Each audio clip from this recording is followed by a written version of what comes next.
Vadsar express સ્ટેશનમાં કર્મચારીએ રેસિડેન્સમાં પુત્રએ પિતાની હત્યા કરી હતી. પુત્રની પોલીસે ધરપકડ કરી છે. સાંતેજ પોલીસ સ્ટેશને ધરપકડ કરી રિમાન્ડની માંગણી સાથે કોર્ટમાં રજૂ કરવામાં આવતા કોર્ટે 4 દિવસના પુત્રના રિમાન્ડ આપ્યા છે.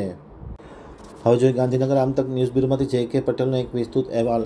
વડસર એક્સપ્રેસ સ્ટેશનમાં કર્મચારી રેસિડેન્શિયલમાં પિતાના હત્યાના મામલો સપાટી ઉપર આવ્યો છે. પોલીસ ફરિયાદના આધારે ગઈ મોડી રાત્રિના આરોપી પુત્રને સાંતેજ પોલીસ સ્ટેશને ઝડપી લીધો હતો. પ્રાથમિક પૂછતાછમાં તેને પિતાની હત્યા કરી હોવાનું કબૂલવામાં આવ્યું હતું. ખાસ કરીને પુત્રએ પિતાની હત્યા કરી, જે સમગ્ર મામલો વડસર વિસ્તારમાં ભારે ચર્ચાસ્પદ બન્યો છે.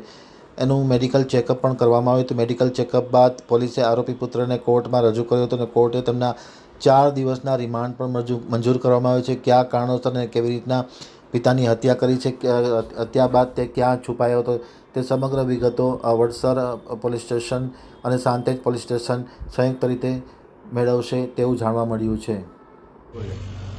વડસર પાસે જે એરફોર્સ સ્ટેશન આવેલ છે, ત્યાં એરફોર્સ સ્ટેશનની અંદર જે રહેણાંક મકાનો છે કર્મચારીનું, તેમાં ગઈકાલે રાતના એક મર્ડર થયેલું. આમાં હકીકત એવી છે કે એરફોર્સમાં જે ફરજ બજાવતા સાર્જન્ટ નરેન્દ્રકુમાર સુદનસિંહ આ ત્યાં ફરજ બજાવે છે અને એની સાથે એના પિતા પણ રહે છે.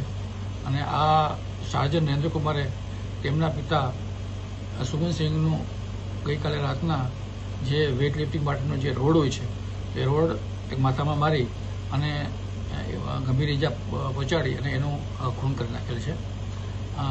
આનું પાછળ કારણ એવું છે કે આ જે નરેન્દ્રકુમાર છે તેની પત્ની છેલ્લા 3 મહિને ત્યાં તેને છોડીને પોતાના પિયરમાં જતી રહેલ છે અને આ એના પિતાજી એને સતત એક યા બીજા કારણોસર પરેશાન કરતા હતા, જેથી કરીને કંટાળી અને આ પગલું ભરેલ હોવાનું જાણવા મળ્યું છે.